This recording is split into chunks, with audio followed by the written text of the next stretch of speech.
Hello everyone. नमस्कार आप सभी को। और पेपर सॉल्यूशन वीडियो 4 में आप सभी का स्वागत है। इससे पहले के तीनों वीडियो आई होप आपने यूज़ किए होंगे। अगर आपने नहीं यूज़ किए हैं तो हमारे यूट्यूब के ऊपर वो तीनों वीडियोस अवेलेबल हैं। पीछे के सारे क्वेश्चंस को आप कवर कीजिए। और अगर आप क्वेश्चन प्रैक्टिस के बिहाफ के ऊपर राजस्थान सेट एग्ज़ाम क्रैक करना चाहते हैं तो हमारा मोबाइल एप्लीकेशन डाउनलोड करके आप क्वेश्चन प्रैक्टिस जो कोर्स हमारा उसको भी स्टार्ट कर सकते हैं। तो चलिए स्टार्ट करते हैं आज के इन क्वेश्चंस को। सबसे पहले यहाँ पे जो अपन को क्वेश्चन दिया हुआ है कि ये इनिशिएशन फैक्टर थर्ड का मैटर है। IF3 is one of the crucial element of onset of protein synthesis, यानी कि ट्रांसलेशन की बात है। ट्रांसलेशन में जब प्रोटीन सिंथेसिस होता है तो राइबोसोम की दोनों इकाइयां जुड़ती हैं और वहां पे इनिशिएशन फैक्टर्स का रोल होता है। तो यहाँ पे इनिशिएशन फैक्टर थर्ड को लेके बातें हैं कि इनके कौन कौन से फंक्शंस सही हैं वो अपन को बताना है, करेक्ट वाले बताने हैं। देखो क्या होता है कि जो इनिशिएशन फैक्टर थर्ड है ये एक्चुअल में जो राइबोसोम की दोनों इकाइयां जुड़ के जो पूरा कॉम्प्लेक्स बनाती हैं उसके लिए काम करता है। और जब तक ये नहीं हटता है उस समय तक बड़ी वाली इकाई के साथ में छोटी वाली इकाई जुड़ नहीं पाती है और असेंबली नहीं हो पाती है। आपने डायग्राम्स में भी देखा होगा और आपने पढ़ा भी होगा, उसी के ऊपर आधारित क्वेश्चन है। देखो ये था कि it is essential binding of mRNA, क्योंकि इनिशिएशन कॉम्प्लेक्स जो बनता है उसमें mRNA का पार्ट तो होता ही है और इसके साथ में इंटरेक्ट भी करता है। प्रिवेंट रीएसोसिएशन, कि जब तक ये नहीं हटता तब तक बड़ी वाली इकाई जुड़ती नहीं है, तो रीएसोसिएशन को ये रोके रखता है, यानी कि इसके हटने के बाद में ही एसोसिएशन हो पाता है। It affect the confirmation of 30s unit, छोटी वाली इकाई से जुड़ता है तो उसी को प्रभावित करेगा, ये बात भी सही है। और बड़ी वाली इकाई इसके हटने के बाद जुड़ती है, इसलिए इसके साथ में कोई कनेक्शन नहीं है। तो फोर्थ वाला स्टेटमेंट है वो इसके लिए अप्लाई नहीं होता है। तो करेक्ट स्टेटमेंट 1, 2, 3 यानी कि ऑप्शन नंबर थर्ड में मिल जाएंगे। ये वाला डायग्राम भी आप चेक कर सकते हैं कि इनिशिएशन फैक्टर जो थर्ड होता है ये जब तक नहीं हटता है तब तक बड़ी वाली इकाई जुड़ती नहीं है, तो ये mRNA से भी कनेक्ट होता है, राइट। और ये जो 30s सबयूनिट होती है उसके कंफर्मेशन को भी प्रभावित करता है और दोनों इकाइयों को जुड़ने से भी रोक के रखता है। तो राइट ऑप्शन सी वाला है। बाकी ऑप्शंस की लैंग्वेज में क्या था वो आपका क्लियर यहाँ से कर लेना है। अगले क्वेश्चन की बात करते हैं कि डीएनए मिथाइलेशन, एक तो हिस्टोन का मिथाइलेशन होता है, डीएनए का मिथाइलेशन होता है, दोनों अलग अलग चीजें होती है। डीएनए मिथाइलेशन की बात हो रही है, it is A biochemical process जहाँ पे डीएनए बेस है वो एंजाइमेटिकली मिथाइलेटेड किया जाता है 5वें पोजीशन के ऊपर। तो आपने 5 मेथिल साइटोसिन के बारे में पढ़ा होगा, आप जानते होंगे 5 मेथिल साइटोसिन। तो 5 मेथिल साइटोसिन के ऊपर आधारित ही क्वेश्चन है। तो अपन से ये पूछा गया कि यूजुअली जो मिथाइलेशन है वो कौन से बेस का होता है, तो साइटोसिन का होता है। 5 मेथिल साइटोसिन है मोस्ट कॉमन, तो आंसर अपना डी ही होगा। आप डायग्राम से भी चेक कर सकते हैं जो अपना नॉर्मल साइटोसिन है उसके 5वीं पोजीशन के ऊपर मिथाइल ग्रुप जब जुड़ जाता है तो 5 मेथिल साइटोसिन बनता है। ओके, यहाँ पूछा गया था कि जो एंटीबायोटिक होता है प्यूरोमाइसिन, प्यूरोमाइसिन एक एंटीबायोटिक होता है और ये प्रभावित करता है जो ट्रांसलेशन मैकेनिज्म है उसको। तो it is a analog of amino acid tRNA, यानी कि जब कोई टीआरएनए चार्ज हो जाता है अमीनो एसिड के साथ में जुड़ जाता है तो वो अमीनो एसिड टीआरएनए कहलाता है। Which causes premature termination of polypeptide, यानी कि ट्रांसलेशन के दौरान अगर प्यूरोमाइसिन प्रेजेंट होता है तो वो अमीनो एसिड टीआरएनए की तरह ही होता है, उसका एनालॉग होता है, तो उसकी जगह पे काम आ जाता है। और फिर फर्दर जो चेन का बनना है वो रुक जाता है और चेन उतनी बनती है, तो ट्रांसलेशन का इनिबिशन करता है। एक्चुअल बात क्या है कि प्यूरोमाइसिन है वो प्रोकैरियोट और यूकैरियोट दोनों के लिए ही काम करती है। तो एग्जैक्ट आंसर अपना सी रहेगा। और जैसे एनालॉग की बात की गई थी तो अमीनो एसिड टीआरएनए और प्यूरोमाइसिन के स्ट्रक्चर में काफी सिमिलरिटी होती है और इसीलिए एज ए एनालॉग ये फंक्शन कर सकता है, यानी कि जहाँ पे चार्ज टीआरएनए आना चाहिए वहां पे प्यूरोमाइसिन आ जाता है और फिर चेन है वो टर्मिनेट हो जाती है। थोड़ा सा आप यहाँ से भी चेक कर सकते हैं कि जो प्यूरोमाइसिन एंटीबायोटिक है वो स्ट्रेप्टोमाइसिस की जो स्पीसीज है एल्बोनाइजर उससे प्राप्त किया जाता है और it is selective for either prokaryotes and eukaryote. तो पर्टिकुलर जो टीआरएनए है उसे रिजेंबल करता है, इसलिए चेन में लग जाता है, लेकिन फर्दर इलोंगेशन है वो नहीं हो पाता, तो प्री मैच्योर चेन टर्मिनेशन है वो हो जाता है। तो प्यूरोमाइसिन एक इंपॉर्टेंट ट्रांसलेशन इनिबिटर के रूप में काउंट होता है। यहाँ पे था कि histones are type of basic protein that bind to DNA. तो न्यूक्लियोसोम की बात हो रही है, क्रोमेटिन का जो कंडेंसेशन होता है तो न्यूक्लियोसोम की बात आती है, तो वहाँ पे हिस्टोन का ऑक्टामर होता है। तो गलत बात कौन सी है वो अपन को बतानी है। देखो यहाँ पे H2A, H2B, H3, H4 4 stone होते हैं, सब एक ही दो दो मॉलिक्यूल होते हैं, तो उससे ऑक्टामर बनता है। और साथ में लिंकर होता है, तो लिंकर के अंदर H1 भी अपन बोल सकते हैं, उसके बाद उसको H5 भी बोलते हैं, ये कंपोजिशन होता है। तो eight histones proteins are present in a histone octamer, ये बात सही है। Each octamer contain 3 copies, 3 copies नहीं होती वहां पे 2 कॉपीज होते हैं, तो इनकरेक्ट वाला अपना आंसर है, तो आंसर तो बी हो जाएगा। There are 5 types of histone protein, H1 और H5 जो कि लिंकर होती है, उसके बाद में A, B, 3 एंड 4 होती है, बात सही है। H1 और H5 आर लिंकर स्टोन, बिल्कुल से करेक्ट बात है। डायग्राम भी आपने चेक किया होगा कि स्टोन ऑक्टामर है उसमें 8 यूनिट्स होती हैं, उसके बाद में लिंकर है वो इंटर एग्जिट वाले स्थान पे जुड़ा रहता है। स्टोन की जो टाइल्स होते हैं जैसे H2A है, B है, सबके टाइल्स के ऊपर क्या होता है, पर्टिकुलर मिथाइलेशन एंड एसिटाइलेशन होता है, जो कि जीन एक्टिवेशन के लिए काउंट होता है। तो डीएनए मिथाइलेशन से भी क्वेश्चन आते हैं, हिस्टोन मिथाइलेशन से भी क्वेश्चन आते हैं, न्यूक्लियोसोम से भी क्वेश्चन होता है।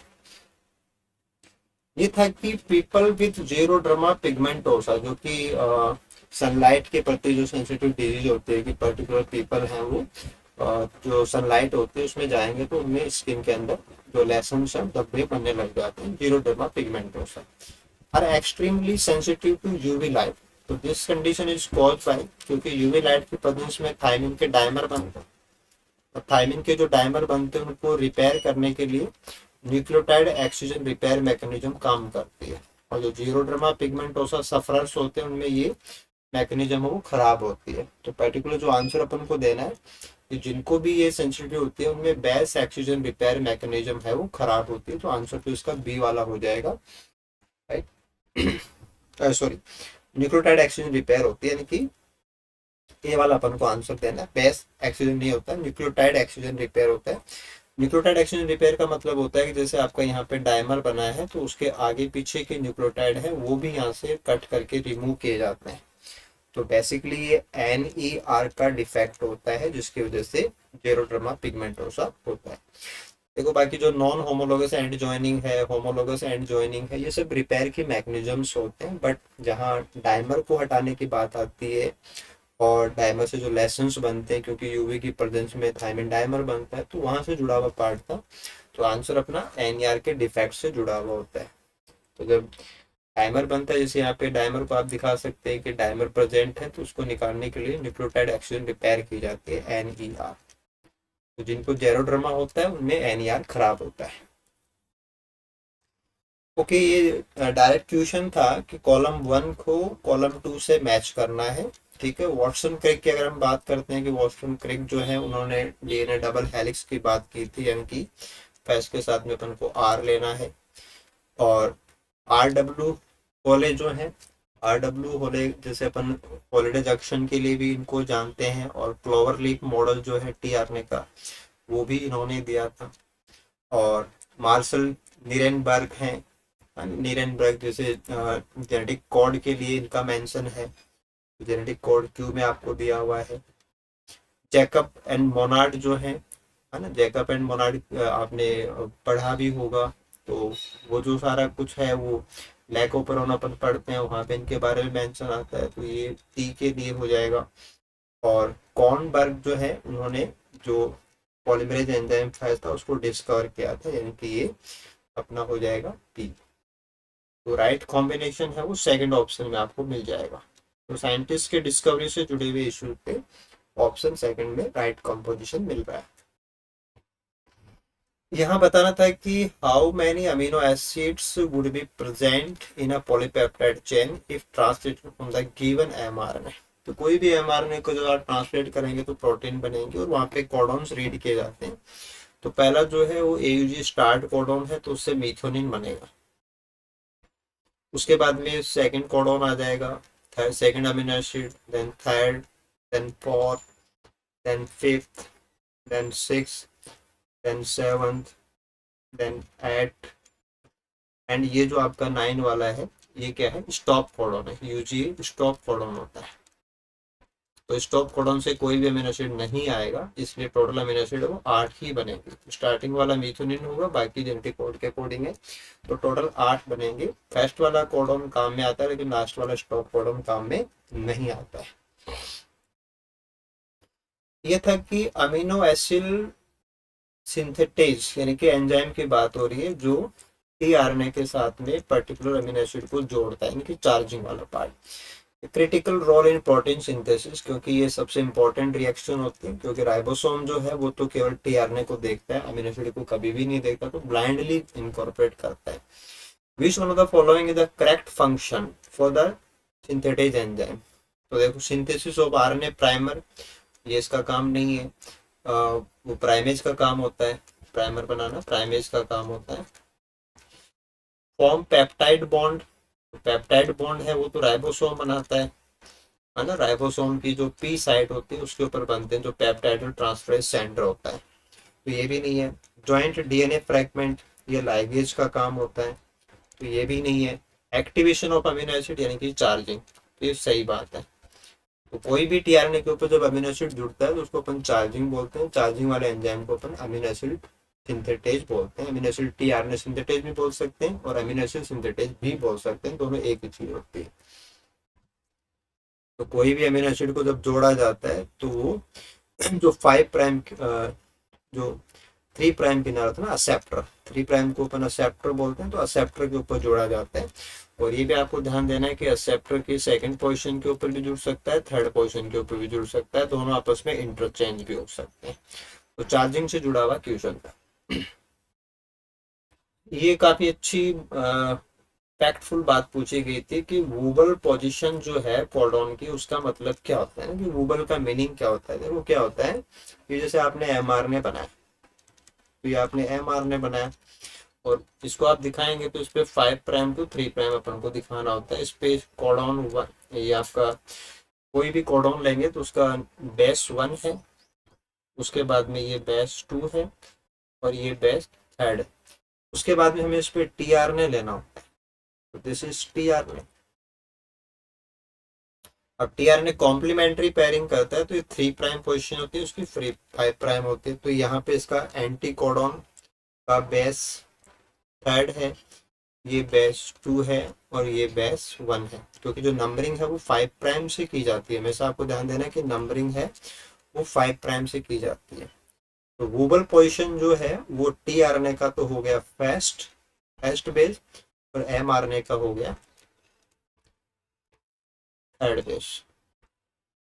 तो mRNA का तीसरा बेस कोडॉन का, नहीं पर्टिकुलर, ये तो हो गया अपना कोडॉन और इधर हो गया एंटी कोडॉन। तो ये था कि 3rd न्यूक्लियोटाइड इन ए कोडॉन, तो कोडॉन जो बोलते हैं वो mRNA होता है, तो थर्ड ही है, 3rd nucleotide of codon. First nucleotide of codon नहीं, first nucleotide of anticodon है ना। सेकंड का तो कोई मतलब ही नहीं है, पेयरिंग बिटवीन सेकंड ये कुछ नहीं है ऐसा। तो ये केवल ये था कि आपको कॉम्प्लीमेंट्री पता होना चाहिए, mRNA पे कैसे दिखाते हैं, tRNA पे कैसे दिखाते हैं, और किसी भी कोडॉन में ये पोजीशन कहाँ होती है। ओके, ये देखो पूछा गया था कि which of the following is are major threats, plural में पूछा है ना, टू द बायोडाइवर्सिटी। तो हैबिटेट लॉस से भी बायोडाइवर्सिटी लॉस होता है बहुत ज्यादा, ओवर हार्वेस्टिंग करते हैं उससे भी होता है, एलाइन स्पीसीज फॉरेन स्पीसीज को इंट्रोड्यूस करते हैं उससे भी होता है। तो आंसर अपना क्या रहेगा, ऑल ऑफ दी। हाँ, मोस्ट इंपॉर्टेंट अगर बोला जाता है तो हैबिटेट लॉस अपन को बताना होता है। ये था कि all of the following disease are caused by bacteria except. जो येलो फीवर है ये वायरस से होता है, बाकी ट्यूबरकुलोसिस बैक्टीरियल है, प्लेग है, कोलेरा है, ये सब बैक्टीरियल डिजीज है।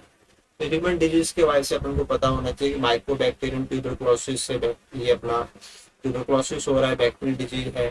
प्लेग है वो यर्सीनिया से होता है, कोलेरा है वो विब्रियो से होता है, हैं, तो थोड़ा सा टेबल आपको तैयार रखना है, इम्पोर्टेंट होता है, डायरेक्टली पूछे जाते हैं। हम्म। यहाँ पे जो क्वेश्चन था वैसे सिंपल सी बात पूछी गई थी, ये एक इमेज अपन को यहाँ पे दी हुई थी और फिर पूछ रहे थे कि which type shows random dispersion. तो ये जो पहले वाला है ये तो है अपना क्लम्प्ड, और जो सेकंड वाला है वो जो आपका इवन जो होता है, जहाँ पे बराबर डिस्टेंस होती है और कहीं पे कम कहीं पे ज्यादा, ये रैंडम पैटर्न होता है। जो थर्ड वाला है ये रैंडम पैटर्न में जाएगा, यानी कि पैटर्न थर्ड। तो डायरेक्टली पूछा हुआ क्वेश्चन है, कुछ भी इसमें नई बात नहीं। ओके।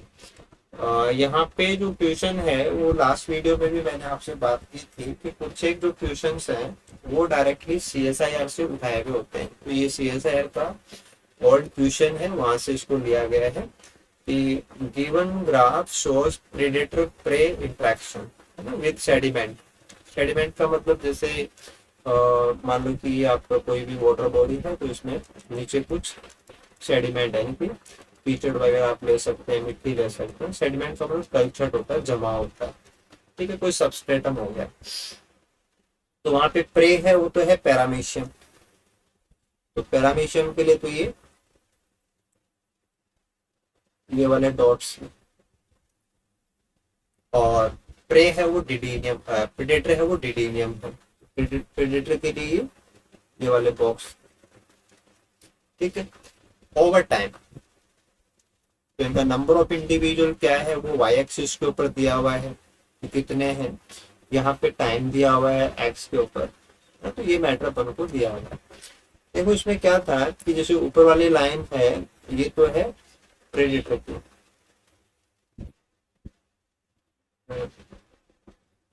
ठीक है, ये मतलब थोड़ा सा अपन देखेंगे तो ज्यादा सही से नहीं बनाया हुआ, कोई बात नहीं, ये प्रे प्रे का है, थोड़ा सा इनसे आप मैच करेंगे। ये थोड़े कॉर्नर वाले हैं और ये जो है वो प्रेडेटर का है। देखो हुआ क्या था कि जैसे इंट्रोड्यूस किया गया था सेडिमेंट, और थोड़ा सा क्या है कि क्वेश्चन को घुमा के थोड़ी सी लैंग्वेज घुमाई गई है, लेकिन इतनी अच्छी लैंग्वेज बनी नहीं है, इसलिए थोड़ा सा ऐसा कुछ फील हो रहा है क्वेश्चन में। बाकी ये होता है, एक्चुअल कंडीशन क्या होती है कि जैसे ये आपने सेडिमेंट लिया होता है,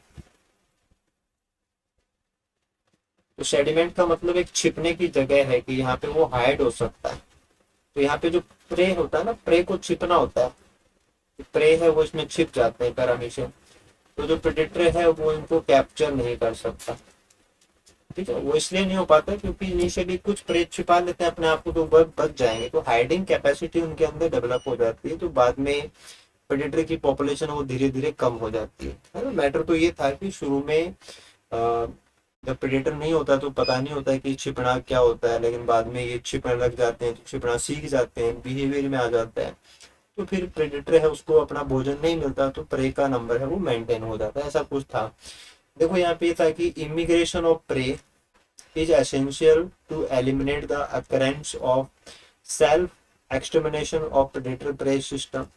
प्रेडेटर और प्रे के सिस्टम को सेल्फ एक्सटर्मिनेट करने के लिए जो आपने प्रे को यहाँ पे इंट्रोड्यूस किया, इमिग्रेशन, प्रे का इमिग्रेशन वो अर्जेंट है। तो इमिग्रेशन तो यहाँ पे प्रे का नहीं होता, प्रेडेटर का होता है, बात गलत है। The predator always exterminated the prey irrespective of prey and predator population size। इनकी पॉपुलेशन साइज कुछ भी हो तो हर बार एक जैसा ही पैटर्न आएगा, ऐसा तो नहीं हो सकता, ये तो जस्टिफाइड ही नहीं होती बात। फॉर ए प्रोलॉन्ग टाइम, अगर बहुत लंबा समय हम इस चीज को दे दें कि छिपने के लिए जगह भी दे दें, दोनों को साथ में भी रख रहे हो, तो ऐसा लंबा चलाएं तो क्या होगा, the low population size of prey, कि प्रे का नंबर अगर कम हो, leads to a collapse in the predator population. Yes, क्योंकि देखो क्या होता है कि इकोलॉजी ये कहती है कि एक तो फर्क पड़ता है उसी समय, तो उस समय तो क्या था कि जैसे जिसको छिपना नहीं आया वो फूड बन गया, लेकिन बाद में सब वही बचेंगे जिनको छिपना आता है, और अगर आप उस समय पे प्रे का नंबर घटाएंगे, रिड्यूस कर देंगे, तो प्रेडेटर को फूड नहीं मिलेगा, तो उसकी पॉपुलेशन ऑटोमेटिकली डेक्लाइन हो जाएगी। तो लंबे समय के लिए सोचेंगे तो जो छिपने की आदत है वो पूरी की पूरी क्या हो जाएगी, कॉन्स्टेंट हो जाएगी, अप्लाई नहीं हो पाएगी। The intensity of predation has relatively low influence, तो उसका फर्क नहीं पड़ेगा, ऐसे तो बात हो ही नहीं सकती। तो मोस्ट करेक्ट जो एक्सप्लेनेशन निकल के आता है वो सी वाला आएगा। हाँ, ये पूछा गया था कि व्हेन ए फ्यू इंडिविजुअल्स और a small group migrate from a main population, जैसे मानो कि ये कोई मैन पॉपुलेशन है, ये कोई मैन लैंड है, यहाँ पे कुछ एक इंडिविजुअल्स हैं वो माइग्रेट होकर के आते हैं, स्मॉल ग्रुप ऑफ इंडिविजुअल्स वो यहाँ पे माइग्रेट होकर के आते हैं, carry only a small amount of parental genes along with them in the small migrant group. Some genes may be absent or occur in such low frequency that may be easily lost. ठीक है, तो यहाँ से कुछ एक निकल के आते हैं, तो ये माइग्रेंट्स हैं यहाँ पे। अब माइग्रेंट्स के अंदर जितने लोग आएंगे उतने ही जहां से आ रहे हैं वहां की एलडी फ्रीक्वेंसी जो पी क्यू है उसी कॉन्सेप्ट अपन अप्लाई करते हैं, राइट। जो फ्रीक्वेंसी मैनलैंड में थी वही अपन माइग्रेंट्स में मानते हैं, फिर अपन ये कह रहे हैं कि वहाँ पे कुछ जिन है वो मे बी वो अपसेंट भी हो सकते हैं, लॉस्ट भी हो सकते हैं। तो this unique feature frequency of genes that arise in a population derived from a small bands of coloniser, क्योंकि जो इस एरिया में सबसे पहले आएंगे उनको आप कॉलोनाइजर भी बोल सकते हो, जो इस एरिया को बाद में भरेंगे वो कॉलोनाइजर हो गए, हैज बीन कॉल्ड एज। तो सीधा सा मतलब ये था कि कुछ एक लोग यहाँ पे आए और उन्होंने बाद में अपनी पॉपुलेशन यहाँ पे डेवलप की, तो उस पॉपुलेशन में जो भी एलिल्स होंगे उनकी फ्रीक्वेंसी होगी वो माइग्रेंट्स के ऊपर डिपेंड करती है। तो इस चीज को अपन फाउंडर इफेक्ट बोलते हैं कि यहाँ पे एक प्रकार के जो कॉलोनाइजर हैं वो फाउंडर्स रहे, तो फाउंडर्स में जो जीन थे वही उस पॉपुलेशन में आपको बाद में मिलेंगे। तो एग्जैक्टली ये चीज है वो फाउंडर इफेक्ट को समझाती है। इफेक्ट ऑफ पॉपुलेशन साइज नहीं है, जेनेटिक ड्रिफ्ट का मतलब होता है कि कोई भी फ्रीक्वेंसी एलील है वो फिक्स हो जाए, एलिमिनेट हो जाए, वो रैंडम चीज होती है, वो अप्लाई नहीं होता। बॉटलनेक फिनोमेना जो होता है वो इससे मिलता जुलता होता है, लेकिन हम कब लगाते हैं, जब आपके पास एक बहुत बड़ी पॉपुलेशन होती है वो बाद में श्रिंक हो जाती है, फिर जो बचे हुए हैं वो वापस से फ्लोरिश करते हैं, तो उसको अपन बॉटलनेक फिनोमेना बोलते हैं। अब यहाँ पे क्या है कि माइग्रेंट्स किसी एरिया में आए फिर उसको कॉलोनाइज किया, तो ये फाउंडर इफेक्ट में आएगा। ये क्वेश्चन प्लांट फिजियोलॉजी से था कि इनहिबिटर ऑफ जिबरेलिन बायोसिंथेसिस, तो जिबरेलिन जो है जैसे प्लांट हॉर्मोन्स में अपन जिबरेलिन का बायोसिंथेसिस पढ़ते हैं, तो उसके इनहिबिटर्स पूछे गए थे। तो एग्जैक्टली जो आंसर है वो आंसर तो अपना सेकंड ऑप्शन आएगा कि एंसिमिडोल और पैक्लोबिट्रोल जो है वो इसके इनहिबिटर्स होते हैं। एक्चुअल में एंसिमिडियोल और पैक्लोबिट्रोल जो होते हैं ये एंटीक्यूरोन जो रिंग बनती है उसको एंड क्यूरोनिक एसिड में जो कन्वर्जन होता है उसको इनिबिट करते हैं, और एक्चुअल इनिबिशन है वो अपना जो P450 जो सिस्टम होता है जो मोनोऑक्सीजनेस के ऊपर काम करता है उसको डिस्टर्ब करने से होता है। ये जो कंपाउंड्स हैं ये P450 जो सिस्टम होता है उसको साइटोक्रोम P450 उसको डिस्टर्ब कर देते हैं, तो जो ऑक्सीडेशन प्रोसेस है वो नहीं हो पाती और एंड क्यूरोन से आगे का डेवलपमेंट है वो रुक जाता है। तो एग्जैक्ट आंसर है वो मैकेनिज्म ऑफ बायोसिंथेसिस होता है वहां से था। ये पूछ रहे थे कि which one of the following is an example of एक्स-C2 ना, अपने स्थान से बाहर अगर हम किसी चीज को संचित करते हैं तो एक्स-C2 में आता है, तो सेंचुरी क्या है वो इन-C2 में आता है।